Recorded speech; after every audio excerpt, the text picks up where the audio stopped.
Hi everyone, welcome to the Mechs and Miniatures podcast, episode 4 after a 2-week hiatus. I'm João, also known as Polygon Masterworks, and together with me I have. This is Rick with Revelations and Revelation Skirmish. So it's been an interesting last 2 weeks with lots of stuff happening, lots of activity on both our Discord servers and lots of game development stuff. I've been working on obviously some Patreon releases, but also working on a lot of Black Star rules. And I've in this time between these episodes, I've announced a new featured guest for Black Star coming from Fistworld Volga, which is a war game fighting game hybrid. With WarMechs fighting it out on an arena tournament as well, just like Black Star is also a mech tournament. Um, they have a really unique setting, and I enjoy talking to them and working with them. And I think the biomech that they are adding, the DivJack MK3, is going to be a great addition to Black Star. What about you, Rick? What's been going on? We are moving forward with some more model development as we're moving towards our fourth major faction, which is the Faust Union. We have a new illustration that is just wrapping up the legal and payment side, which is a gorgeous piece of art. Um, and going to be doing some more concept art for the Faust Union, as well as I'm beginning the plans for possibly a new novel trilogy set in Revelations. So I have a rough idea of something to take place with the Blood Wolves mercenary group, and kind of interact with a number of different factions throughout the trilogy. Right, that's exciting news, man. Exciting news. How long do you think? How long does one of those novels take to write? Well, the the key with me with writing, and I imagine there's a number of other authors out there like this. Um, I have to not only be inspired by a particular story and the set of characters and everything going on. Um, there has to be a different type of internal motivation. So if I'm moving pretty quickly and staying pretty serious about it, um, I could probably eh, say each book maybe takes like 2 months, which seems, really short. But when you're able to write 1 to 2,000 words every single day, it adds up pretty quickly. And if you're not aiming for a huge, 600 page, 130,000 or how, whatever the exact math is Right. for number of words, I personally like to release novels that are shorter. I feel they're more digestible for most people because I know there's some people that are like, no, I'm not going to touch it unless it's over 400 pages. But then on the flip side, there's other people that are like, I'm not going to read it if it's not around 200 because I don't know you. So I don't really want to invest um, a ton of time into a 600 page, 700-page book. Yeah. So I'm not one of the the better well known authors. The people who have been reading, I've been getting some new comments from people reading the stories that I've already had published, and that's exciting because some of them have been out for several years. So to see people going now back and reading them and saying how great they are does kind of motivate you to be like, all right, maybe.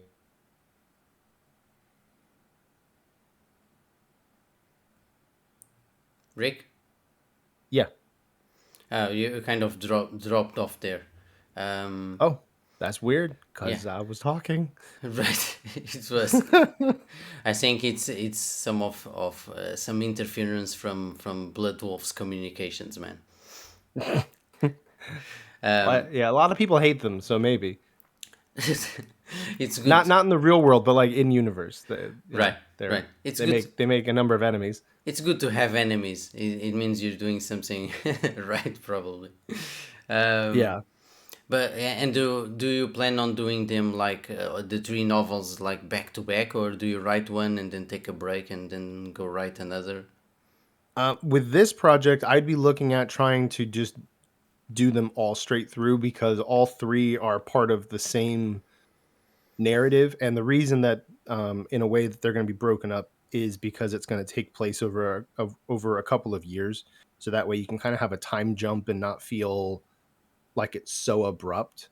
Um, some novels can do that. Like I recently just finished reading Dune for the first time, and there's a several year jump at one point, and I don't necessarily like that sometimes in novels because then I feel as the reader, or if it's happening in a movie as a viewer, I then have to figure out, okay, what has changed in that couple of years. So I like to have a break so that when you come back into it, um, you kind of get your bearings a little easier. You don't really, because people could die in between, or there could be vast changes in experiences, and I it just messes with me as a reader if it's not done 100% appropriately. Right. I like having the gap better in a separate installment. I still have to actually watch the Dune movie. I think you watched it, right?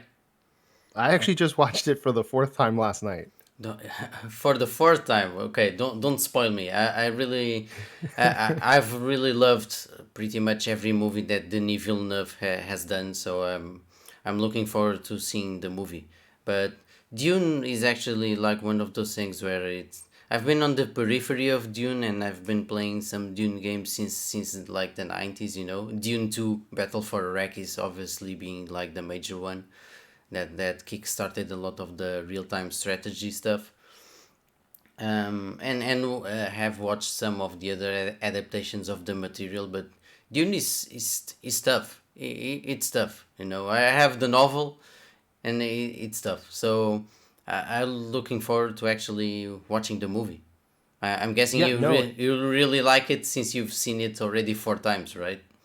well, it's I I had always heard about Dune. You know, it's one of those things that's like always people mention it to some capacity, but I had never read the books. I had never watched the previous movie that had been created, or I think there was also a mini series.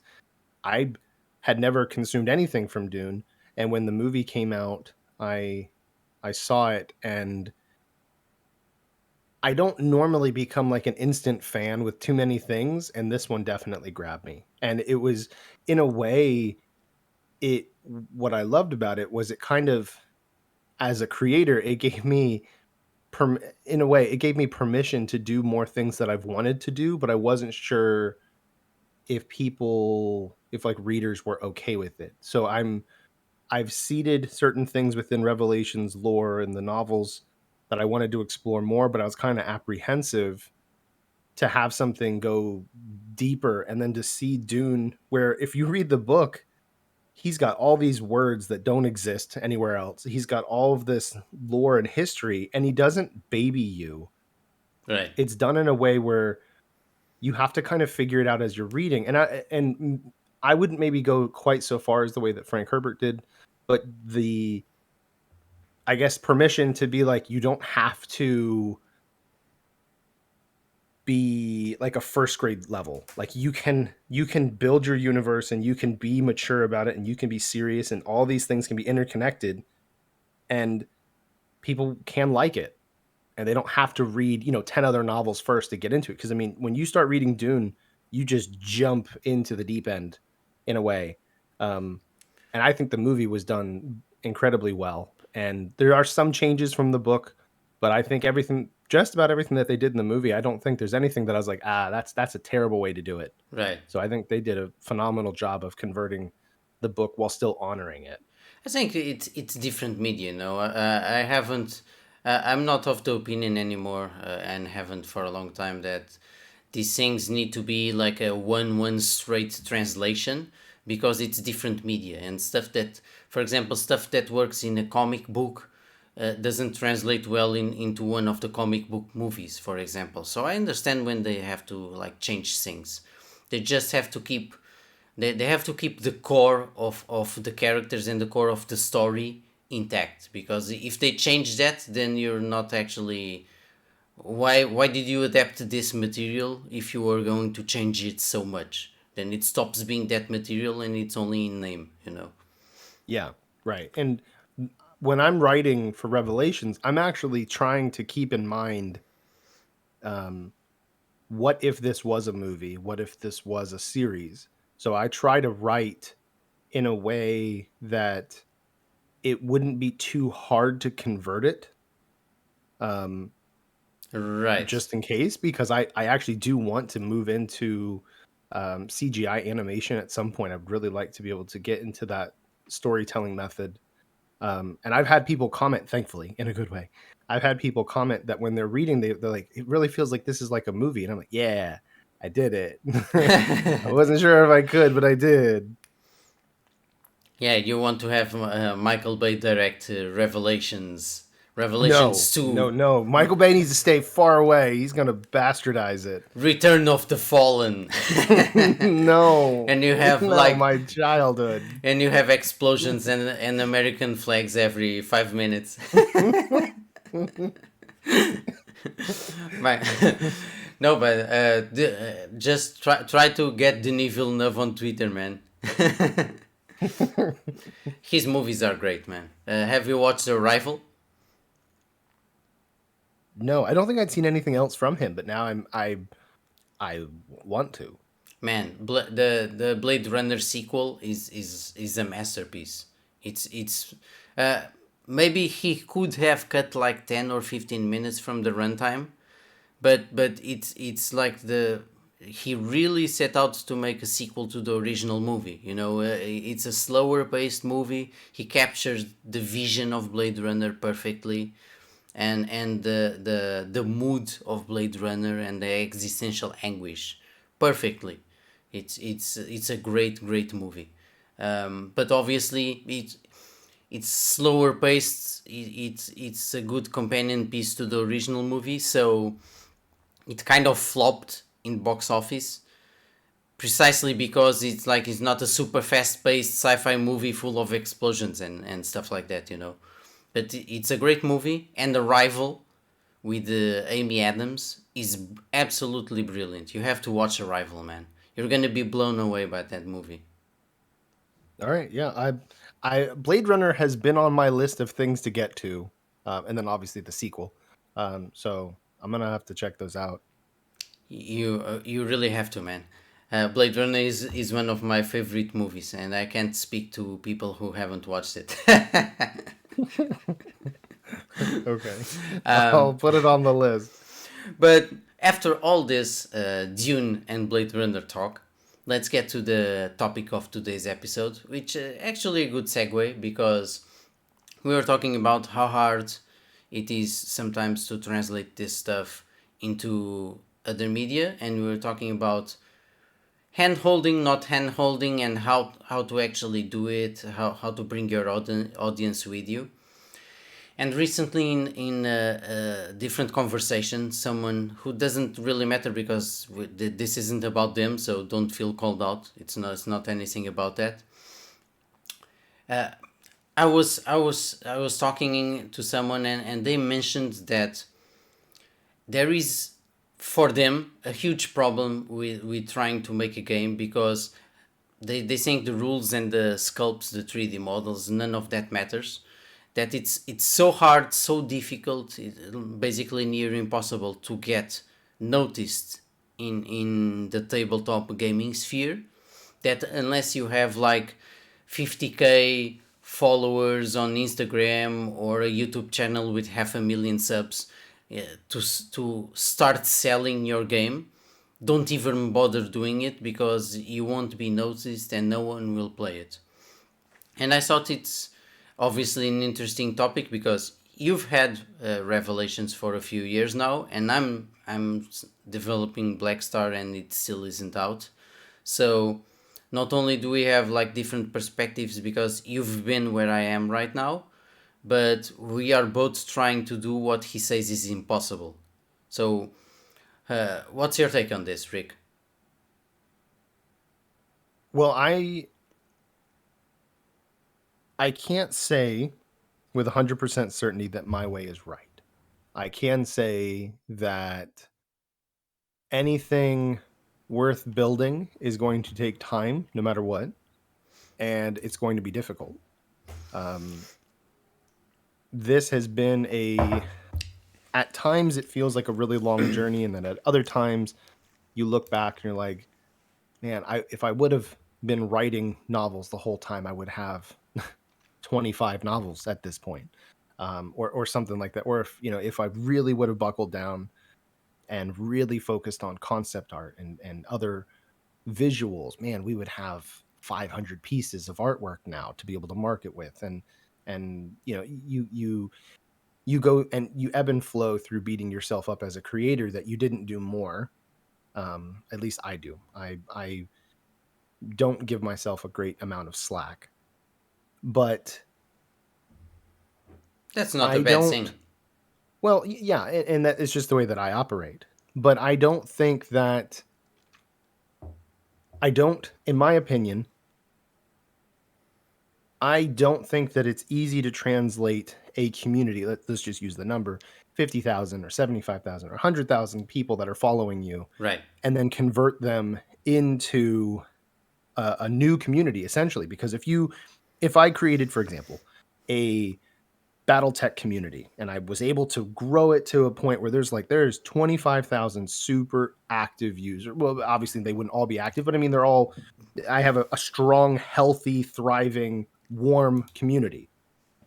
Because if it takes you 10 years to build that community, odds are you could have a big number, but a good number of them could also be cold or inactive. So that doesn't help. So let's assume you have an actual warm list of 25,000 people. They're not all going to convert, and you know that. But Usually it's 10%. they're even at, if I did get 10%, that's 2,500. Yeah, that would be phenomenal to take Revelations from, let's say if I did it that way, 0 to 2,500, but I'm going to lose that other 90%. And in my experience, you can do whatever you want with sculpts. You can do whatever you want with artwork. You can do whatever you want in all kinds of different realms. You have to nail so many small things that it's really hard. And then to even if I created a new type of ice cream, most people wouldn't try it because they'd be like, I like vanilla, I like cookie dough, I like whatever flavor that they've already fallen in love with. They may not be interested in trying mine. Some people are, but a lot of people aren't. Most people stick with what they know. So even if I use BattleTech as an example, I marketed when I was really first developing Revelations to BattleTech players because I thought they would really translate really well. What I found was they wanted Revelation stuff to play BattleTech. They weren't interested in what I was doing. They wanted to play their game with my toys instead of, hey guys, let's go over here and play in my sandbox. And not that I would want to steal people from BattleTech, because I love BattleTech as a fan, but just I felt that they would be very comparable. And that was not the experience that I encountered. Is that there have been a number of people who have joined Revelations that have BattleTech as a experience in their history, but it wasn't a 1-for-1. It wasn't even close of being an easy transition at all. Everyone was judging Revelations actually by BattleTech, and I'm like, hey, this isn't that. We don't have cockpit class. Our mechs are different height. We have different types of weapons. The nations are very visually distinct. There's a lot of things that are different in it, just in a different way. Like, again, I love BattleTech, but I just disagree at the end of the day. Rules wise, so you mentioned several things in there. The ice cream analogies, you have a problem of availability, but also a problem of discoverability, but also a problem of accessibility. So As very business-minded words. so if you go to an ice cream shop and you have that new flavor there, you have a favorite flavor already, so maybe you won't try it, but you are going to an ice cream shop anyway. So so the discoverability aspect, the flavor is there, and the accessibility aspect, if you actually want to try a different flavor, it's already present in the same place you are going to anyway. With Right. these games, the accessibility and discoverability is it's really hard to do, because first of all there's a lot of noise, lots of games out there, lots of things in life that you're competing for attention with. And then the accessibility part, it's like I've been playing Battletech for 30 years. Do I really want to, and I know how it plays, or Warhammer or any other game, doesn't matter. Do I actually want to bang my head against the wall now and try to learn this new game that I don't know the rules for, and I have to read the manual, and then you have to try to play, and we probably won't play very well in the first few tries because we don't know the game. It's and I'm not even getting into the monetary side and or the printing side. And the monetary side, actually, in one of the previous episodes we actually saw that it doesn't matter as much as people like to talk about, but Right. but it becomes an entire thing, right? I have 200 Battletech miniatures. Do I really want to buy or print like 10 miniatures for this game? I could be printing more Battletech miniatures, stuff like that, right? So it's not entirely like the ice cream analogy is not entirely one to one with this, because to play Revelations or to play Black Star, people will need to find it. It's in its own corner, and then they need to get interested enough to actually learn it and to actually buy or print their own parts and then try the game and see if they like it. And all this time in the meanwhile, they could be using all that time and all that effort, those mental cycles, to already be doing something that they know they already like to do. So how do you convince them to actually try something different? They know they like that thing. They need to go way out of their way to actually try this new thing. So that's like point number one, right? And you also mentioned the fact that people, because we both come basically from a we have a heavy Battletech background and we are involved in Battletech communities, right? So I have noticed this with Black Star. Obviously, the game still isn't out, but as I've slowly talked about it uh, in Discord, in chats, and in Patreon articles, people keep suggesting or keep trying to get me to add rules that I know are or mechanics or ways of functioning that I know are from BattleTech, and and that doesn't mean they have a bad idea, because BattleTech has a lot of cool stuff. But if you actually want to play that game, there already exists a game that plays like that. It's called BattleTech. So Right. I need to be really, really careful, and whenever someone suggests or makes a comment, I always take it into consideration. But I always think, is this congruent with the game that I am building? Because if it isn't, if it only complicates matters, I mean, this might be a great idea to have this entire system that does this, but this breaks the flow of everything else that I was trying to build. So the problem isn't that this particular mechanic is bad, because it's cool.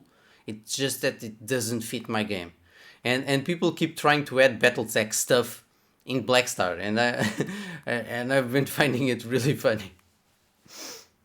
Well, and kind of going off of that, what I, in my experience, what starts to you don't always know what will be the thing that gets people's attention. Right.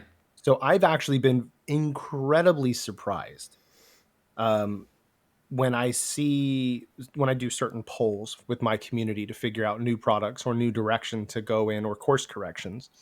And I've been very surprised at certain results that have come up.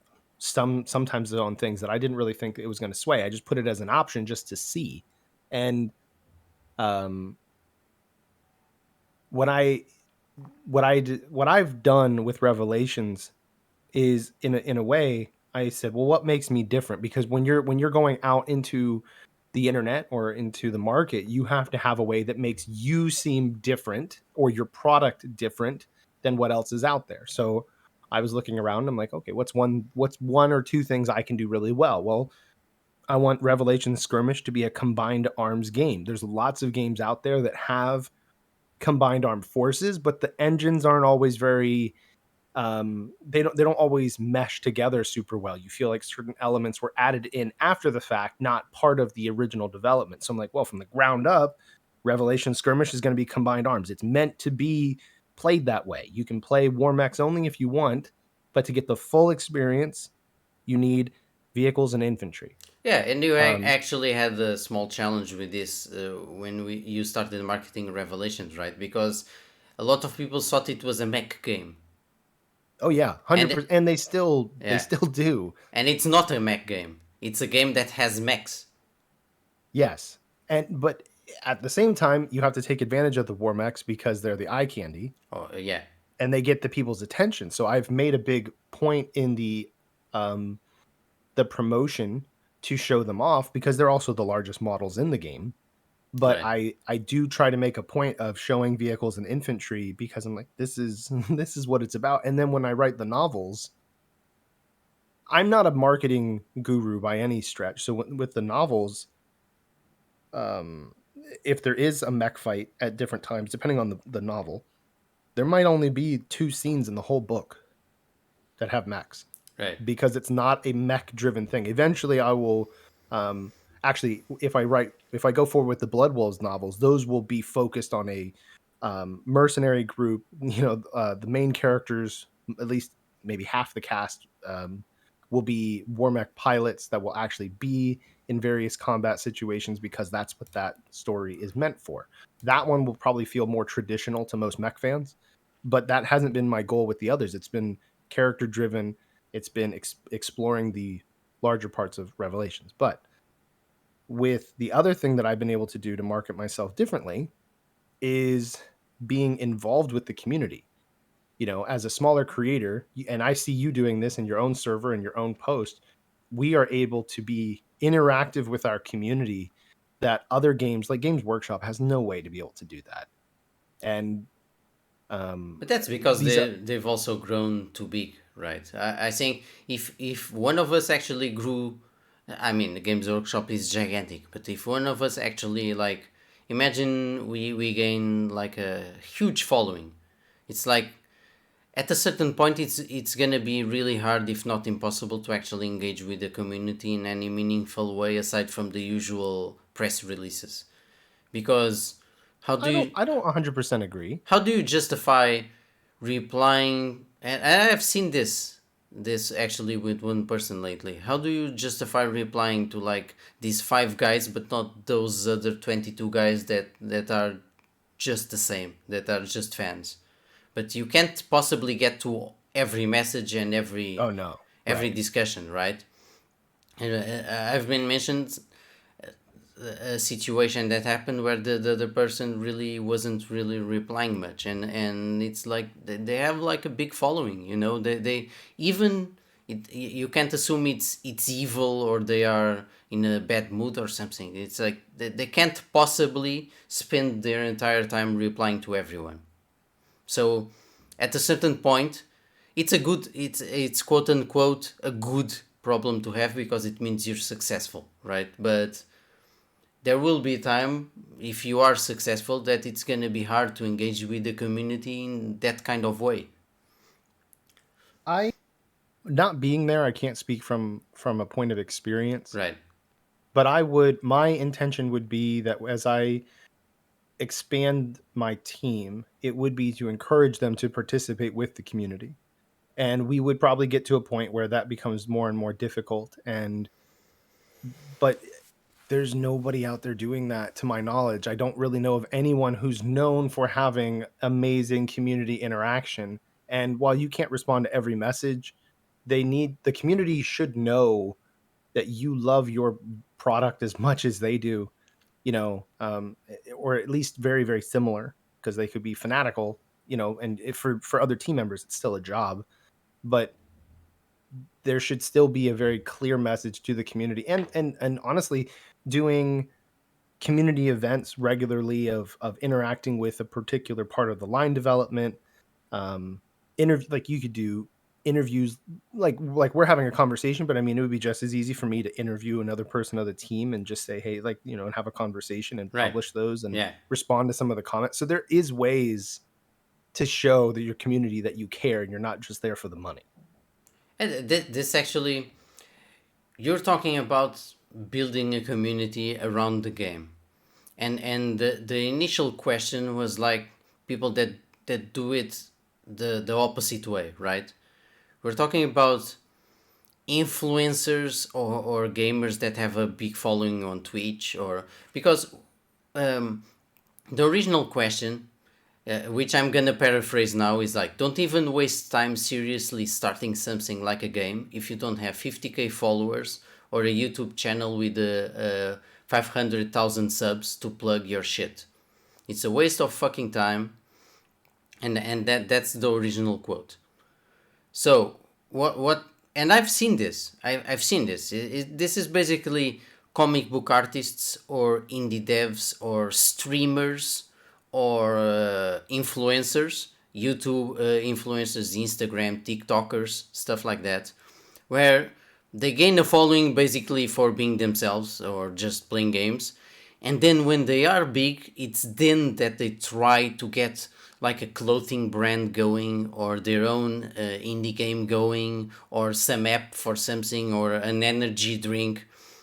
So and most famously, you have the Paul brothers, Jake and Logan Paul, that started as these guys doing shit on YouTube, and now they are like insane, super big, and one of them is in boxing, and another is in wrestling, and they have different companies and podcasts with world famous people, all that stuff, right? But they didn't start trying to box, trying to wrestle, or trying to have like a world famous podcast. They started from basically doing whatever was going on in their minds, which I'm not gonna discuss. And when they gained enough of an audience, then they tried to leverage that into a commercial enterprise. And that's the heart of this question, right? We're trying to Yeah. do it in the opposite way of what is described here. And I understand the question. You mentioned that you don't agree, and I'm in an interesting position because I sort of agree with this, which puts me in a difficult position because I'm actually trying to do it. So what does that say? What does that say about me and about what I'm trying to do? Because I am aware of how near impossible it is. I do think it's near impossible. It's very, very hard to get people out of Warhammer 40k and Legion and BattleTech and War Machine and Infinity and just a couple of other games, and there are hundreds or thousands of tabletop miniatures games, and 90% of people only play those 5 or 6 games. Well, and that's very true. I think, though, even if, let's say, for example, if you have this huge following, what you won't have in the beginning of launching your product and your universe is that you don't have time. You don't have age added to your stuff yet. You're brand new launching. So it depends on what the primary thing is. If your primary thing is I want to be able to make X amount of dollars because my investment, you have to have a much quicker growth and a much quicker return than what somebody like me needed. I've been able to do this, without carrying big amounts of debt and being able to invest over years thousands of dollars into development and into new products. And because I'm the one doing most of the work as far as promotions, um, I'm able to do it and not require an income. If I were launching from a really big audience, I need a much faster return, but I have the issue of running into everything that I am already running into, doing it from the opposite direction. I still need my community to translate well. I still need them to try my game. I still need them to invest themselves in the lore. I still need them to not only buy it, but to assemble it and to play it. So both people run into the exact same things. The one I feel just needs a return much quicker. So it feels much more impossible. And that's where you run into things is like, how quickly do I need to see money coming in, or how quickly do I need to see I have a community of 1,000 or 10,000, to kind of prove that I've achieved it. Yeah, but at a certain point, you need these things to become sort of snowballs, right? I think Right. what he's mentioning here is the problem, is a question of volume, because you were talking about how much money, how much you invest, and how much money do you need to get in return, and how quickly, right? But if you take the real estate percentages, usually it's 10% conversion rates. So you put out an ad for a house, 100 people see it, 10 people will be interested, and only out of those 10% of that, one person will actually call you. Those are the real estate numbers. So it's always better, and it's the only chance you have, according to this logic, right, is if you actually have 500,000 subs, because then 50,000 will be interested in the game, and then 5,000 will actually buy it. As opposed to if you only have 200 people, and then only 20 will be interested, and only 2 people will actually play it. So it's a question of volume of the audience that you are starting with. And since we are starting from the opposite direction, which is why this becomes so hard, because I don't know, one of the brothers might have like the shittiest game possible, but they have such a huge audience that they will, even if the game is shit, they will probably get a return on the money they invested, just from the fact that a percentage of their audience will always end up checking out the game. We are going from the opposite direction. We are going from the direction that we have barely anyone, or we have had zero at the start, right?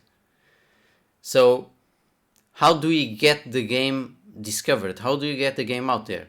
Because we've seen a few games lately. I mean, there's obviously much more, but we've seen Ash Barker in the Guerrilla Miniature Games has launched like a Gamma Wolves, which is a mech game that doesn't have like its own miniatures. It's like a set of rules and you can play with those miniatures. He's also recently launched, together with Death Rays Designs, a game called Steel Rift, which is a mech game, and this time, since Death Ray is a 3D maker, he's a 3D creator, they have created the rules, but he's also created the mech miniatures for the game, and they are trying to start that game. And Guerrilla Miniatures Games is actually like a fairly big miniatures YouTube channel, right? But I still see the low amount of traction they have in those videos, unless it's like 40k videos. And then you have stuff like the one we talked about before called Outward Realms. I think that was the name. They had like a Kickstarter and they barely succeeded in funding the Kickstarter. They did pay for a few of those top production value battle report YouTube channels to do like some cool videos with their game. It seemed to get very little traction, and their website is like really sort of dead. And I'm not even sure. I know the game Outward Realms, I figured out is a game made by a Tabletop Miniatures store. So they have the store and they just decided to make a game and try to sell it, right? So in that sense, the revenue is the store revenue. You know, if the game succeeds or not, I doubt it will affect their future as a store. But I didn't see the game gain any traction, right? Who's playing Outward Realms? Who's playing Steel Rift? And I'm not calling out anyone. I will. This is a problem that we all have to face as game creators. How do you get people to play your game and not go play BattleTech or Warhammer 40k? And I have this discussion with several people that, and I think with you as well, that the BattleTech Kickstarter sort of sucked the life out of everything else that was Mecha Miniatures related. Which BattleTech is awesome, and we all love BattleTech, but the fact that BattleTech has resurfaced with a cool product now makes everyone like, why am I going to play that other game that has mechs or that other mech game? I can just go play BattleTech, which I already know and just relaunched and has new cool miniatures and stuff like that. So it becomes a huge barrier of entry. How do you get the game out there and successful? I think in part you have to be consistent. You have to continue to make new product. You have to continue to be out there and participating. I am noticing a surge in not only community interaction, but in sales, in self promotion from other people that have joined into the community. I see them trying to bring other people in, The snowball and effect. I attribute a lot of that to endurance and sticking with it and not giving it up because it wasn't selling like I wanted. So you still have to have that drive to still keep pushing when you don't see overnight success.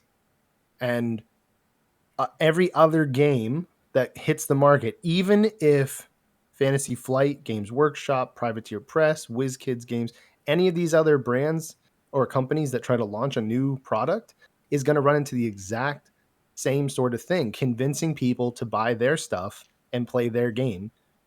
And it does not always translate.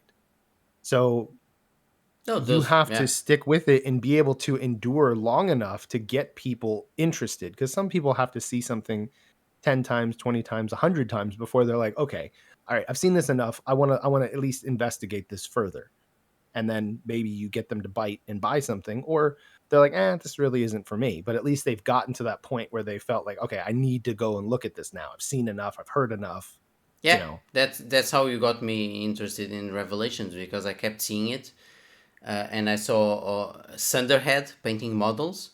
At that point, again, I also thought it was a mech game, but since I kept seeing it and a few people on Discords kept talking about it, I ended up actually, okay, one day I opened the browser and went to check out what it was actually, Right. And what you're insistence. I think you made a very good point, because again, not calling anyone out, I'm just trying to speak in objective terms. I haven't seen the Outward Realms guys promoting the game after the Kickstarter and the few videos they paid for were done. It's like the game died. Why aren't you every day, every week pushing your game? it's hard. It takes a lot of time and energy, and it's not the only thing that you do. Unless you finally gotten to a point where you're already independently wealthy, where you Right. can just do what you want. Like I can't. I have to go and work, and then come back and be like, okay, I need to do Revelation stuff. And it's easy to, um, I have to write a novel. but it's really easy to get out of promotion mode because it does take so much energy and so much of your mental capacity. Takes But time as well. but it's worth it. It's just that I think that if you're looking to develop a new game, you have to know what is your main purpose of that game. For me, the miniatures game is to get people interested into Revelations as a universe. So while I absolutely have to be able to get to a place where I am making and drawing profit, right now I'm just reinvesting whatever gets made into new product and new development or new artwork or something. Right. But I am okay waiting and being persistent and being, and doing the race rather than trying to, as a marathon rather than a sprint.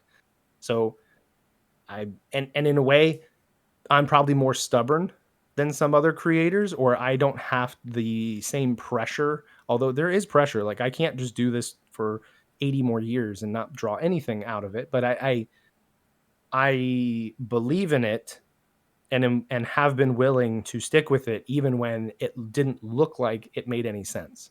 And Yeah, lots of other companies don't have that ability. They need to see a return so much quicker. I mean, how many games have we seen from other developers that you're like, wow, this is a really cool game. They do like a couple of different releases as expansions, and then the game dies despite being a really fun game because it didn't have enough return, or they ran into some other sort of issues yeah, with that line and they had to drop it. And you're like, this sucks. But I purposely designed Revelations to be able to endure by having updatable stats that everyone gets access to keep models relevant, with doing the STLs so people can access them differently than just needing to depend on an overseas production method.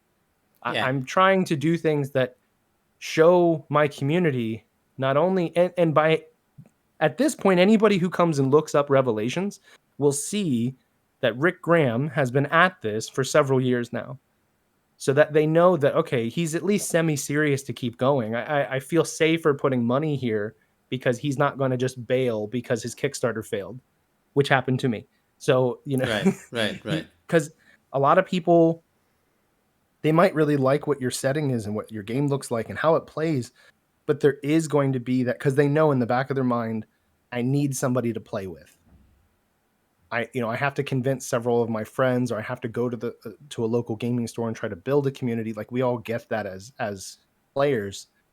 So you want to make sure as best you can that you're willing to put the money on the table and risk the game company quitting or dropping your game before you really got to enjoy it. And some people will play a dead game, but there's a lot of people who won't. Yeah, They don't want to. I still play dead games. Yeah, Yeah, but there's a lot of people who, like, they focus on whatever their one or two games is, and that's it, and they'll cannibalize it to sell it to make to get money to play the next game. it's So really. they don't, hang on to it forever. I don't. Obviously, there's nothing wrong with making a game to make a profit, to make money. Oh You know, no, no. but on the flip side of all these games that they try to have a successful Kickstarter, and if they don't manage to do that, or if they just barely scrape by, the game immediately dies. Mm-hmm. You have people that, okay, they actually are passionate and want to keep developing the game, and they keep doing and it doesn't really matter that much if they get like super successful or not. A great example would be Mike Pondsmith, the creator of Cyberpunk. No, of the actual Cyberpunk RPG the Polish guys licensed to make Cyberpunk, the video game, right? Mm-hmm. Uh, he's had that going for like 30 or 35 years, and I, most people have only ever heard of that Cyberpunk universe when CD Projekt Red actually announced the video game, probably, right?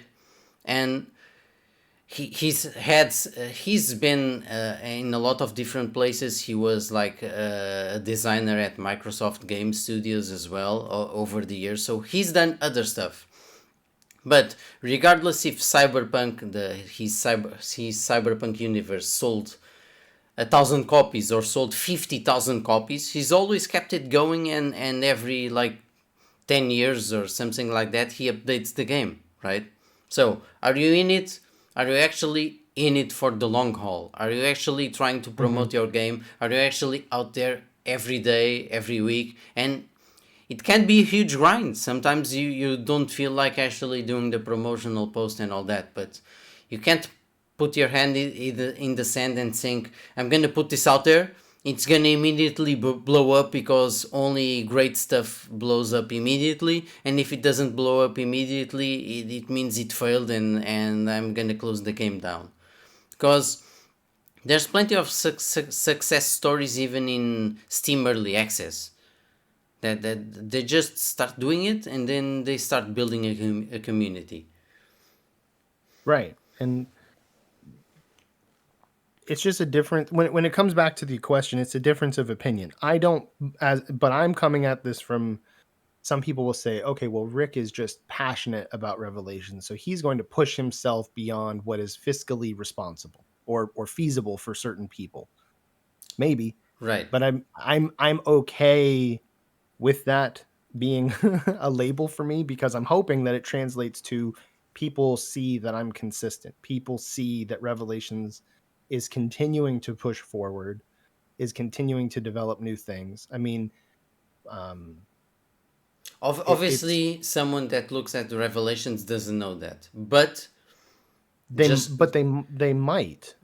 There's different people use different metrics to convince them to buy into your game. no, that's exactly what I was getting at. They don't know that immediately, but just like what happened to me, if they see it constantly pop up here and there, and see the insistence and the constant promotion, for example, that you did, sooner or later that's like a seed that grows, and they will Mm-hmm. end up checking it out. But you have to keep going. Mm-hmm. And it's like, okay, so if you were to launch your game, let's say you have a very sizable audience, so you have a decent amount of money, I don't know, we'll say $30,000, for example, Right, to invest in your game. I right, did not have that, but let's right. assume that I did. Mm-hmm. I would still have to get all the models designed, um, all the artwork, the concept art, the illustrations. If I did have lore, I'd have to do lore. I'd have to have a website to promote things, a shop possibly to promote, depending on what my distribution method was going to be. I would have to put out all. I mean, I could still sit there for 2 years in development before I've even launched the product to get a single sale. And I've put $30,000 or $50,000 up on the table as a smaller developer, and like I need it now to make $75,000 in a sale, or quickly, so that I can make back the money that I spent plus the money I need to keep it going. And we're not even really into the realm of profit yet. We're just kind of just getting something in. So Surviving, yeah. yeah. So now, if I was like a huge developer, I might have 300,000 to put down to be able to do all that development. But you have to, when players are looking into your stuff, to me, if I look into a completely brand new universe and they have no real lore, they just maybe have like a primer, they have only 2, maybe 3 factions to choose from. I don't know enough about that, because I'm somebody who wants to know why they're fighting, what's, why should I care, basically. Yeah, And the why if should I care question, yeah. Yeah, and I'm one of those people. So if your lore is really, really shallow, um, but you're trying to say, like, you're trying to give the impression it's super rich in depth and there's nothing out there to consume, I'm like, well, okay. But there's other games that can kind of absorb components, because they're more of a generic game where like you can bring any models you want, or um, it's meant to be more of a 1v1 kind of thing. I don't know. There's certain universes that I think can get away with less abundance of lore, but like I don't think Warhammer 40K could. If they relaunched today, they some people would buy it just because the models are cool, but other people have to be convinced because the setting is cool and you need stuff in order to show the setting, I think we not just models but other things. in that survey in one of the previous episodes, we actually saw that teams matter and the setting matters.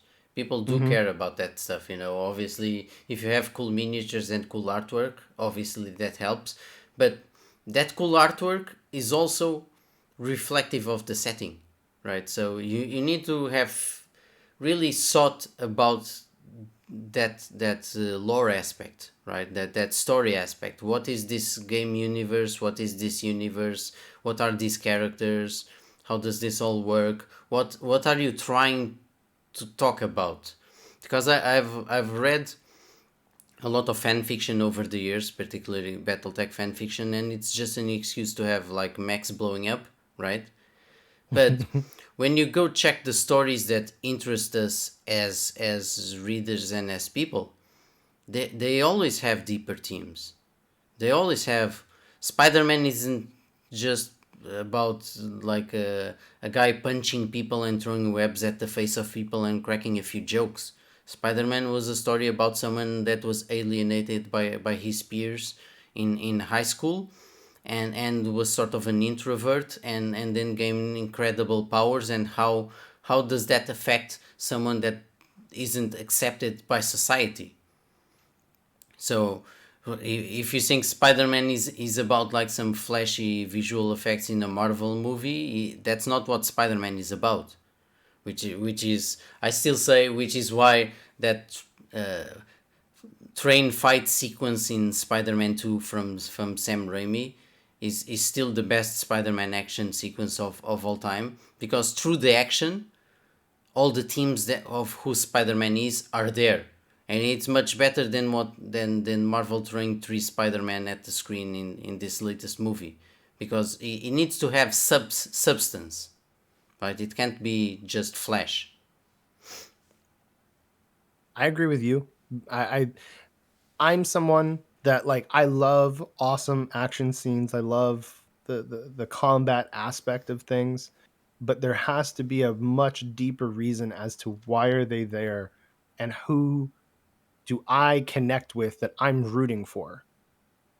And so you get into those much deeper elements. I think I don't know if most I don't know if I want to say most. I don't know if some people out there don't necessarily connect the dots. They just know when something is off, It's but like they don't know why. They just yeah, know that there isn't enough here for me to like. Red Letter Media actually. If you watch some of their reviews, particularly the Star Wars stuff that they did early on, they had like a mini sketch there where like you don't know why this happened, but your brain did, and they usually showed like a piece of dough smashed on the table. But it's true. Even if you're not consciously aware of stuff, some things, some movies and TV shows are successful while others aren't, because the underlying themes are successful and your brain picks up on it. You're not thinking Hmm. about it consciously, but it since the underlying material works, the it's more appealing to more people, and people aren't even realizing consciously what is happening actually, which is Yeah, again why those Spider-Man movies by Sam Raimi, the first and the second one, work really well, and why some of the DC movies that we've watched in the past few years don't really work well and weren't successful, because they were trying, particularly the Zack Snyder stuff. He was trying to be too much flash and not enough substance. Even if they think, even if they talk about all these themes around this and that, at the end of the day, it didn't work. And I'm a huge comic book fan. Flash is one of my favorite characters, and Flash in those Snyder movies doesn't work. That's not the Flash. Those are not the themes that Flash has, that Flash is about, that Flash should be exploring, right? And Whedon did it even worse in the Justice League cut. But that's another issue. But that's an example of a lot of people might not even be fans of the Flash, might not even read comic books, but the themes of the character and what makes that character great weren't there in the movie. So they don't like the movie, but they can't really explain why. yeah.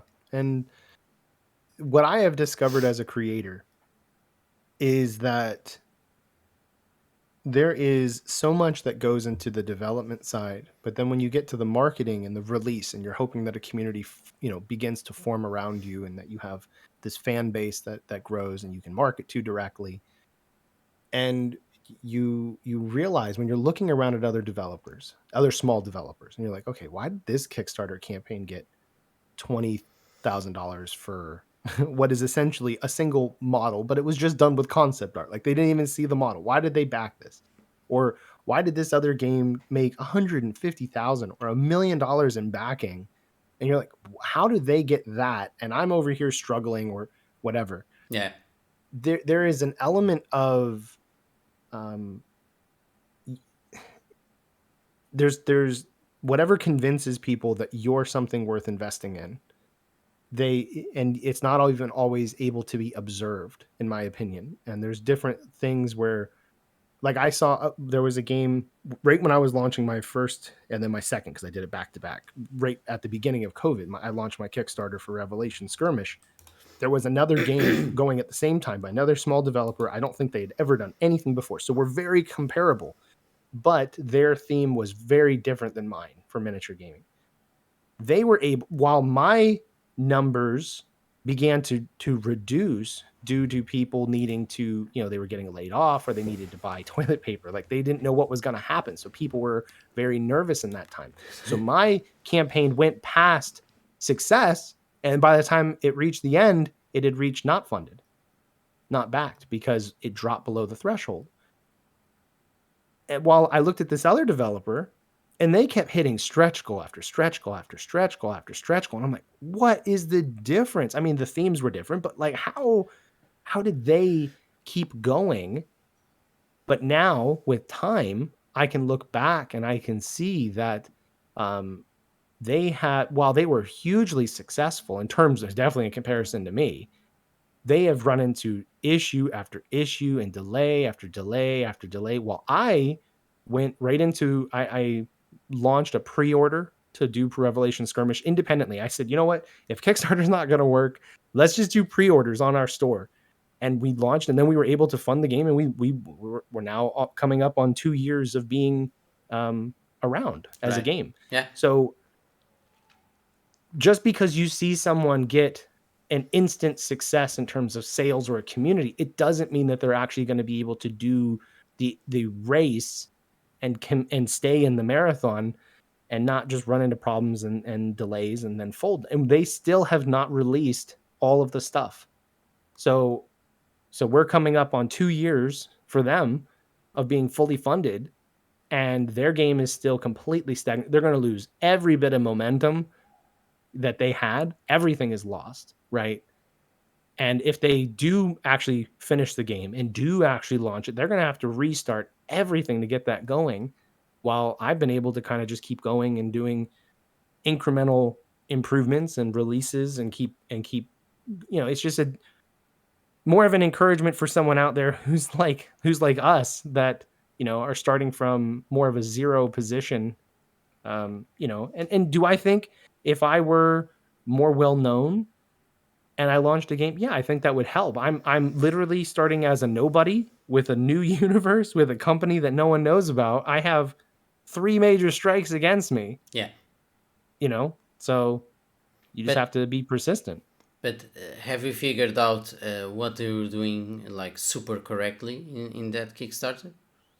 Because I've seen those types of situations before, and I haven't really been able to figure out in some instances. Like, I just don't understand why these guys were such a huge hit while this other thing wasn't. Sometimes it's hard to understand why.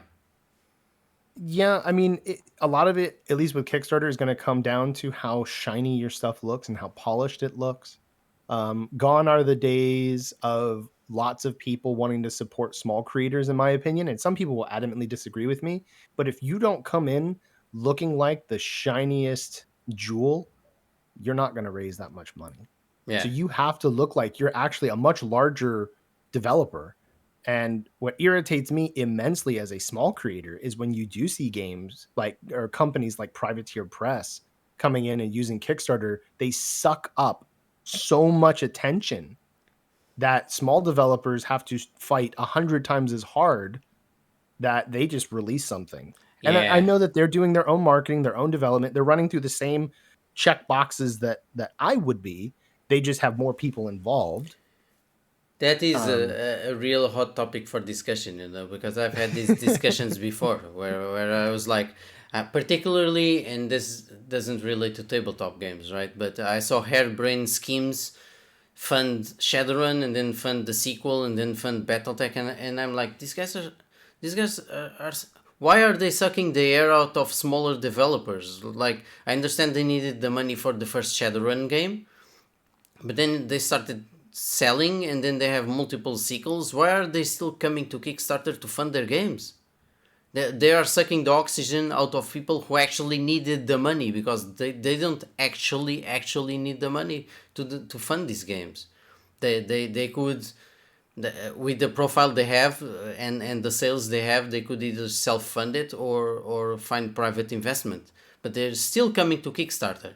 Of course, I've been told it's like it's a visibility thing. Sometimes these companies do Kickstarters just for the visibility and basically to guarantee that the project is successful. Because if you already paid for the game with the Kickstarter, great, it's zero risk, right? But and some people violently disagree with this stuff. Some people think it would be perfectly legitimate for Microsoft to go fund the next Halo game on Kickstarter. And I would just be like, really, you have like infinite money and you're coming to Kickstarter to do what? And again, I would think it makes it even harder for indies. But some people are just like, no, it's perfectly reasonable and just come to Kickstarter and it doesn't matter how much money you have. It's actually an interesting topic as well. Yeah, and Some people think it's just business, so don't cry about it. It's just business and it sucks to be you if you have no money. well, yeah, the person who's saying it sucks to be you and you just deal with it is the person that doesn't have any skin in the game. Yeah. Either Yeah. they're a player who only wants to play well-established games or well-developed games, or they're they're a company that already, like you said, they already have all kinds of money, so they don't need it, and they're like, whatever, it's free money. I don't care what you think. Yeah. But yeah, it's as an independent developer, you have so many challenges of, just like you talked about earlier, discoverability and accessibility.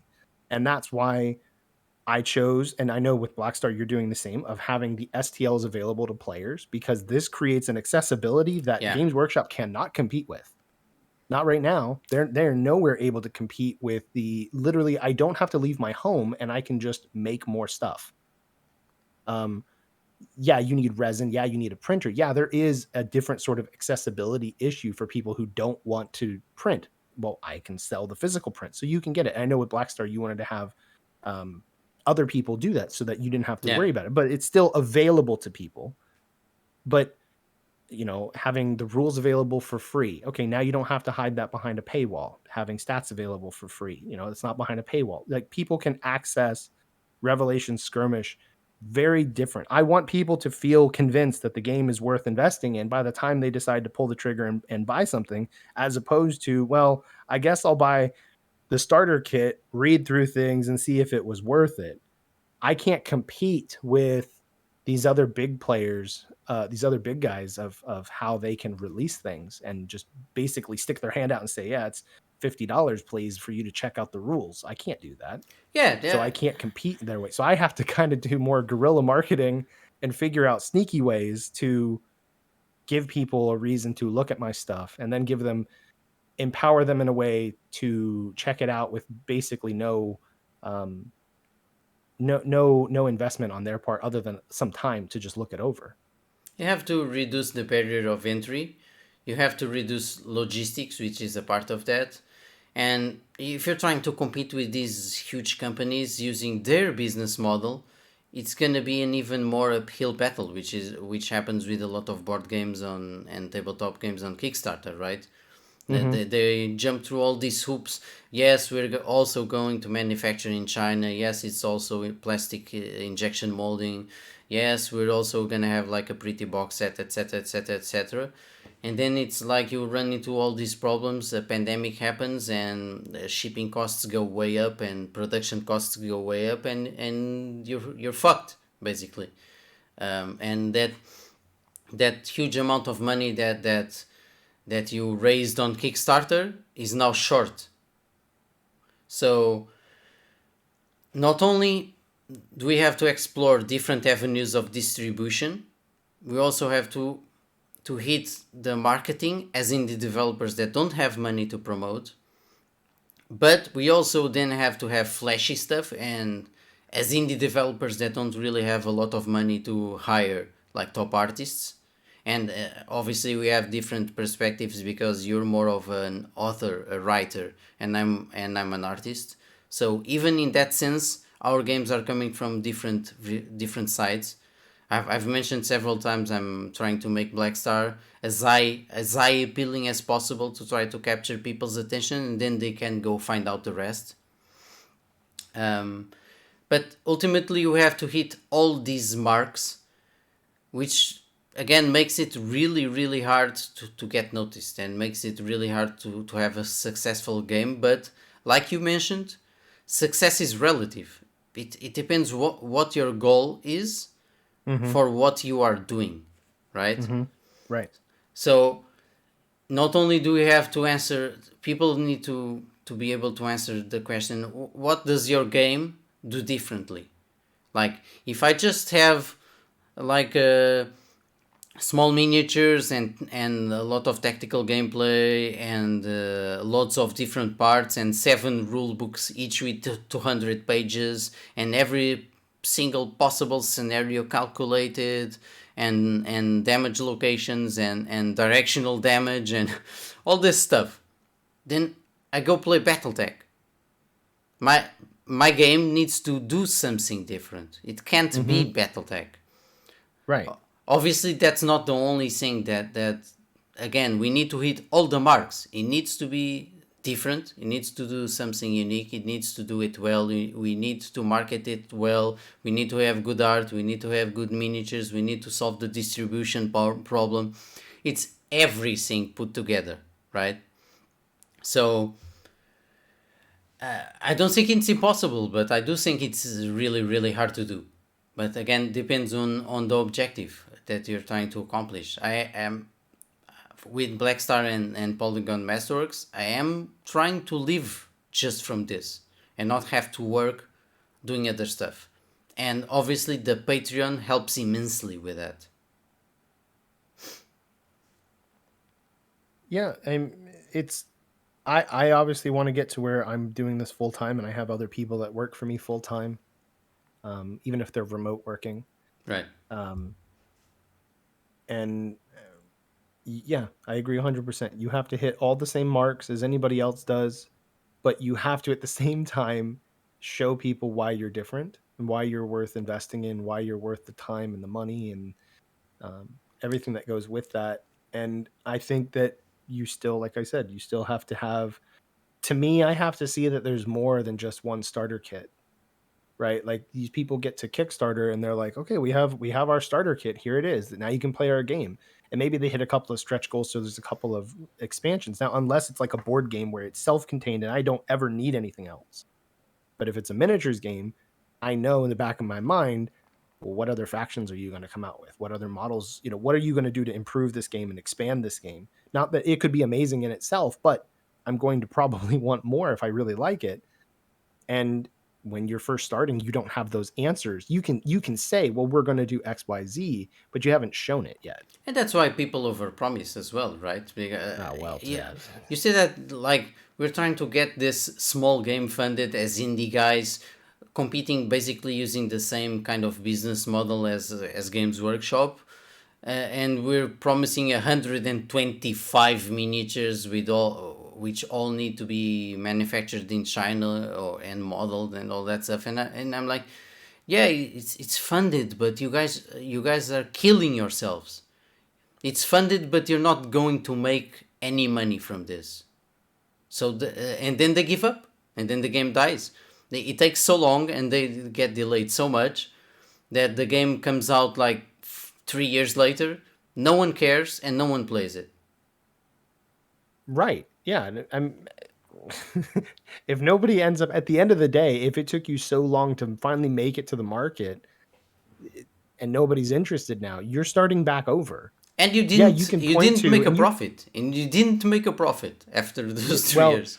Most people tell you that when you go to do a Kickstarter that you should not go in with the idea of making money. And I 100% disagree, because if I don't make money, if I don't at least make back my money, then what am I supposed to do? I can't be negative and then continue on negative forever. Now, it's crazy talk. It's crazy talk. You need to make. You need to have a profit. You need to have a profit. I mean, just imagine you have 1,000 backers on Kickstarter, right? Mm-hmm. that same amount, you have 1,000 people that bought your product, which means you sold each unit at a profit. It cost like $50 to make, and you sold it for 100. So you discount taxes, and you have your profit there. What these people are saying is that you sold the same 1,000 units, but you sold them at break even or a loss, and they are happy with this. Well, I think maybe what they might be coming from using very traditional means of production and distribution. So for them, their margins are totally different than what mine can be. I mean, when I get done with my model, and I own that model from the modeler making it, everything else that I make now goes into white light media. Right. I don't have to worry about reproducing the model with other, with overseas production. If I print it myself, it's in house, so the profit margin is built in there, so that my company is making money. And if I sell just the STLs, that's just money. Yeah, there's the fee for my store and for the transaction. But I mean, other than that, it just goes to me, and then I can decide: do I want to reinvest this? Do I want to put it into advertisement? What do I want to do? But I get that freedom. But the guys who only do everything through the traditional production method, their margins are so tiny, if not negative, when they do Kickstarters, that they have to have that mentality, I suppose, because if they go in suspecting that they're going to make money, the only way they make money is if they sell it at retail prices, and they can't sell it at retail prices when it's on Kickstarter. Yeah, that's my point. You need to make money. You can't put over promising and undervaluing your product. You end up in a situation where the Kickstarter funds barely break even, or even don't break even. And again, then you Yeah. have like real world problems like the pandemic, and you get like screwed. Well, and we've heard horror stories of, I'm sure if any of us have been in the miniature gaming community long enough, you hear these horrible stories of Kickstarter campaigns that promised so much stuff, and then they either just ran away with the money, or um, uh, they ran into some unforeseen problem that ended up sucking up tens of thousands of dollars, or that's what it would take to fix the problem, and they don't have the funds now to do Yeah, that. They yeah, don't have yeah. to spend the money for other, and that's one thing that, like, now when I talk to artists, or if anybody, the conversation that kind of comes up, I can say, look, my reputation as a person and as a developer is on the line with every interaction I do on a professional level with Revelation. So I'm not going anywhere. So, like, just kind of like where people get nervous of, like, is he going to pay me? Is he going to, like, I have to pay you because assuming you complete the project and everything, we're moving forward, because I'm not looking to mess anyone over, because that ruins my reputation. I've been out here now for 4 or 5 years trying to build things, in 2 years with the game. I have something to lose by running away with the money, right? I have a reputation and my brand to think of. So I try to leverage that too, to be like, look, you'll still see me because I'm still promoting. So I'm not going anywhere, you know. And when you're brand new, you don't have that to point to. If you completely come out of the woodwork and you're completely at zero. So in conclusion, because we hit lots of different topics, but at the same at a certain point, there's not much more we can say, right? In conclusion, would you say in reply to this original question? What advice would you give to people that are trying to make their own games, as someone that has been doing it for the past 2 years, 2 3 years? I would say it's not impossible, but you have to understand it's going to be much harder than you think it's going to be.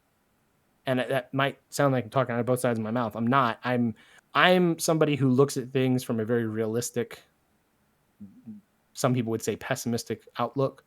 So if I think that something, if I say, yeah, Revelation Skirmish has been a lot of fun, it's been very fulfilling, but it has cost a lot of money to do. But I spent that over several years, and I've been able to reinvest money. And not everyone's in that position as me, but and I'm very blessed to be in that position. I don't think it's impossible to do. You have to recognize that you're fighting uphill, and that's just how it is to release any new product. If you came up with a new tennis shoe, if you came up with a new video game, if you came up with a new hat, you're going to be running into the exact same sort of barriers in a different set of market sense. And you have to look at a lot of aspects as to what makes you stand out and what you can leverage to be seen. I figure for me, I'm building more and more contacts. Like now I have this podcast here with Polygon. I have other contacts that are beginning to grow. I'd only got those things in part because I stuck with it. If I would have given up a year ago, I wouldn't be here right now recording this. Right. I would have no leverage of why anyone should listen to me. It's, so you have to be in it for the long haul, and you have to position yourself financially where you can participate in that marathon without having to buckle and fold. And at some point, every developer has to get to where, what are their no can do's? Like once I hit this point, nope, I'm out, whatever. And that's different for everybody. And you may run into that a year from now or 5 years or 10 years, whatever. But I hear of too many people who have been successful because they had endurance. Yeah. Not because they knew somebody, not because they already were famous or they had famous parents or they had lots of money, but because they stuck with it. That I'm like, as much as I would much prefer to have it be easier at times, I recognize that that's just not my lot in life, I suppose, and that I'm going to have to stick with this, and it's going to have to be hard, and that's just the way it is. Yeah. Just in closing, I saw an interesting example yesterday. There's a Steam game called Osiris New Dawn, which is sort of one of those like No Man's Sky sort of games where you are exploring the universe and planets, and you can go on foot, but you can also build structures and vehicles and all that stuff, like one of those space survival games, right? Okay. They went on early access. They did get some money. After a few years, the money ran out and they couldn't get more funding, and they it folded. The game was inactive for a couple of years, but since then, those same developers, because this was a game made by a bunch of guys that used to work for big studios, they restarted after like a couple of years of the game being dead.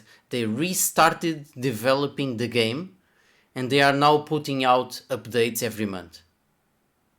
And the community is slowly coming back and slowly restarting to support them, and more people are slowly rediscovering the game. So persistence really, really does go a long way. Don't despair if you don't have 500,000 YouTube subs, or if your Kickstarter isn't really that successful. Longevity, persistence, and drive, and the capacity to work. If you're already hitting those points, you're already doing more than 90% of the people out there. Most people just do one thing, and they either can't do it and give up, or they do it, they don't gain success for it, and give up. Just keep going at it, and define what your objectives are. And be realistic, because if you're gonna start a mech game tomorrow and say, I want to be earning $1 million in profit from this in 12 months, that's not gonna be doable. Be realistic about it.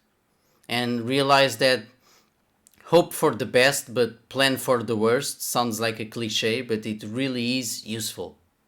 So just stick it out and work at it. Yep. All right. I think we hit a lot of topics, and this was an interesting discussion. Hopefully, it will be useful to people. And obviously, we are here. We have our Discords, we have our Instagrams, and our internet presence. Comment down below on the videos. Tell us what you think. Spread the gospel of Mechs and Miniatures. We want to start a small cult. So please, any donations, just direct yourself towards our products. Visit Revelations, the Rick's game. Check out that. Check out my Patreon. Check out my Black Star stuff. And until next week, I'm João, also known as Polygon Masterworks, and I had this podcast with Rick Graham and with Revelation Skirmish. Yeah. See you next week, everyone. Thank you. See you guys.